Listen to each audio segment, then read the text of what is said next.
പാലായിൽ നിന്ന് ഫാമിലി മൊത്തം ഇടുക്കിയിലേക്കുള്ള ഈ യാത്രയാണ് കേട്ടോ. ഉച്ചയായപ്പോഴത്തേക്കും നമ്മൾ പോകുന്നു. പിള്ളേർക്ക് ഇന്ന് അവധിയായിരുന്നത് കൊണ്ട് എല്ലാവരോടും ഒത്തൊരുമിച്ച് പോകാമല്ലോ എന്നോർത്തു. ഏകദേശം ഒരു പാലായിൽ നിന്ന് അവിടെ വരെ ഒരു 3.5 മണിക്കൂറത്തെ യാത്രയാണ് പറഞ്ഞിരുന്നത്. പക്ഷേ പോയ വഴിക്ക് ടപ്പേന്നൊരച്ചയായിട്ട് വെടിപോയി മക്കളെ, വെടിപോയി. അങ്ങനെ നമ്മുടെ ടയറിൻ്റെ ഇടപാട് തീർന്നു. ഫ്രണ്ട് ടയറായിരുന്നു കേട്ടോ. അതുകൊണ്ട് അത് മാറാൻ വേണ്ടിയിട്ട് തൊട്ടടുത്ത് തന്നെ വർക്ക്ഷോപ്പ് ഉണ്ടായിരുന്നു. അവിടെ വരെ നിരങ്ങി പോയി. അപ്പോൾ ചേട്ടായി പറഞ്ഞു, ഈ ട്യൂബ് പൊട്ടാൻ സാധ്യതയുണ്ടെന്ന് പറഞ്ഞു.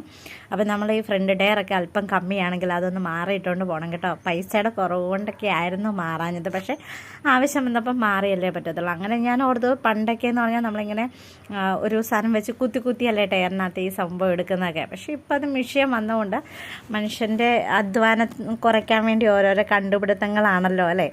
അങ്ങനെ അവിടുന്ന് ഞങ്ങൾ കുറച്ച് അങ്ങോട്ട് മുമ്പോട്ട് പോയപ്പോൾ മോരും വെള്ളം, നല്ല സൂപ്പർ മോരും വെള്ളമായിരുന്നു കേട്ടോ. ഇതെന്ന് പറഞ്ഞു കഴിഞ്ഞാൽ സംഭാരം എന്ന് പറയുന്നതിനെ കഴിഞ്ഞ് മോരും വെള്ളം അത് പൊളിയായിരുന്നു. പക്ഷേ ഇതുണ്ടല്ലോ, ഇത് സോഡ ഇട്ടതാണ്. മോരിനകത്തേക്കും സോഡ ഇട്ടതാണ്. പക്ഷേ അതായിരുന്നു സൂപ്പർ. എന്ന് വെച്ച് കഴിഞ്ഞാൽ ആവശ്യത്തിന് എരിവും ഉപ്പും ഒക്കെ ഉണ്ടായിരുന്നു. മറ്റേ ആദ്യം കാണിച്ചതെന്ന് പറഞ്ഞാൽ എൻ്റെ പൊന്നെ കാന്താരിമുളക് കലക്കി ഒഴിച്ചതാണ് എനിക്ക് തോന്നുന്നത്. ആദ്യത്തെ ആ ആർത്തിയിൽ അങ്ങോട്ട് കുടിച്ചു. പക്ഷേ വയറിൽ പിന്നീട് പുകച്ചിലെന്ന് വെച്ചാൽ ബാക്കി കാര്യം ഞാൻ പിന്നെ പറയണ്ടല്ലോ. ഈ കാലത്തിനകത്താണ് നമ്മുടെ സാധാ സംഭാരം ഇരിക്കുന്നത് കേട്ടോ. ഒരൊറ്റ ഗ്ലാസ്സേ അതുകൊണ്ട് വാങ്ങിച്ചുള്ളൂ.